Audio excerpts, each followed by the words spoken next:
Welcome to JP study. Science మెథడాలజీలోంచి హెచ్జిటిఎస్ఏకి ఇద్దరికి స్కూల్ అసిస్టెంట్ వాళ్ళకి అందరికీ సంబంధించిన ఇంపార్టెంట్ బిట్స్, డిఎస్సి వాళ్ళకి, టెట్ వాళ్ళకి, అందరికీ, ఏపీటీఎస్ ఎవరికైనా పర్లేదు. చూడండి, విజ్ఞాన శాస్త్రం నిర్మాణం అనగా విజ్ఞాన శాస్త్రంలో ఉన్న పరస్పర సంబంధం గల భావనలు మరియు భావనా పథకాలు అని అన్నది ఎవరు? జేబీ కోనాండ్. అంటే విజ్ఞాన శాస్త్రం అంటే విజ్ఞాన శాస్త్ర నిర్మాణం అంటే విజ్ఞాన శాస్త్రంలో ఉన్న పరస్పర సంబంధం గల భావనలు మరియు భావనా పథకాలు అని అన్నీ చెప్పింది ఎవరు? జేబీ కోనాండ్. విజ్ఞాన శాస్త్రం ప్రక్రియలు ఆధారంగా నిర్మితమని తెలిపేది ఏది? సంశ్లేషాత్మక నిర్మాణం. విజ్ఞాన శాస్త్రం ఫలితాలు ఆధారంగా నిర్మితమని తెలిపేది ఏది? ద్రవ్యాత్మక నిర్మాణం. అసలు విజ్ఞాన శాస్త్ర నిర్మాణము రెండు రకాల విభజించారు: సంశ్లేషాత్మక నిర్మాణం, ద్రవ్యాత్మక నిర్మాణం. సంశ్లేషాత్మక నిర్మాణంలో అన్వేషణలు, పరిశీలన పద్ధతులు, ప్రక్రియలు, వైఖరులు, ప్రయోగాలు, సూత్రాలు. అదే ద్రవ్యాత్మక నిర్మాణంలో యథార్థాలు, భావనలు, సిద్ధాంతాలు, నియమాలు, సాధారణీకరణలు. శాస్త్ర ప్రయోగానికి సంబంధించిన ప్రాథమిక నైపుణ్యమే ఏంటి? పరిశీలన. భావనలు స్పష్టంగా ఏర్పడటానికి ముఖ్య పాత్ర వహించేటివి ఏవి? వర్గీకరణ, పరిశీలన, ఊహ, వర్ణన, ప్రయోగం, అన్వయం అనే నైపుణ్యాల కలయికను ఏమంటారు? అన్వేషణ అంటారు. సేకరించబడిన సమాచారం ఆధారంగా తరువాత పరిణామాన్ని లేదా సంఘటనను ఊహించడాన్ని ఏమంటారు?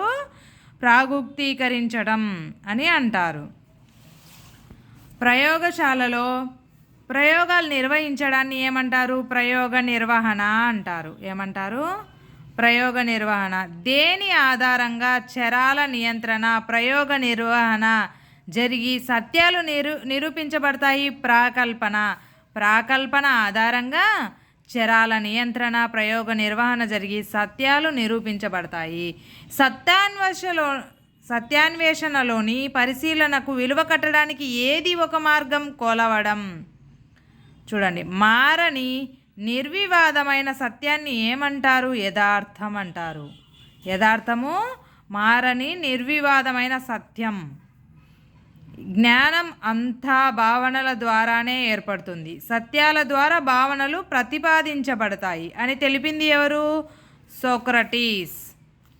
పరస్పర సంబంధం కలిగిన యథార్థాలలో ఉన్న సామాన్య లక్షణాన్ని తెలియజేయడాన్ని ఏమంటారు? సాధారణీకరణము.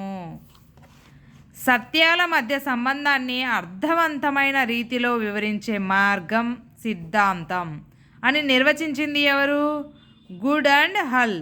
ఏమని నిర్వచించారు? సత్యాల మధ్య సంబంధాన్ని అర్థవంతమైన రీతిలో వివరించే మార్గమే సిద్ధాంతం అని నిర్వచించింది ఎవరు? గుడ్ అండ్ హల్. సిద్ధాంతం సంఘటనల మధ్య సంబంధాన్ని స్పష్టపరుస్తుంది అని తెలిపింది ఎవరు? మాట్సన్. కిరణజన్య సంయోగ క్రియలో ఆక్సిజన్ విడుదలకు మొక్క తీసుకునే నీటికి సంబంధం ఉంది. ఇది ఏ లక్షణానికి సంబంధించినది? ఉత్తమ ప్రాకల్పన.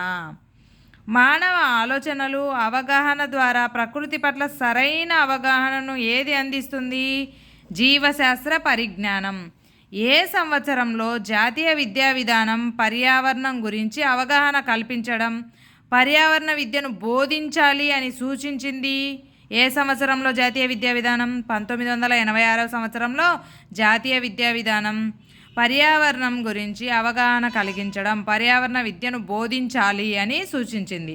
నూతన పరిశోధనలు, ఆవిష్కరణలో దోహదపడేది ఏది? జీవశాస్త్రం.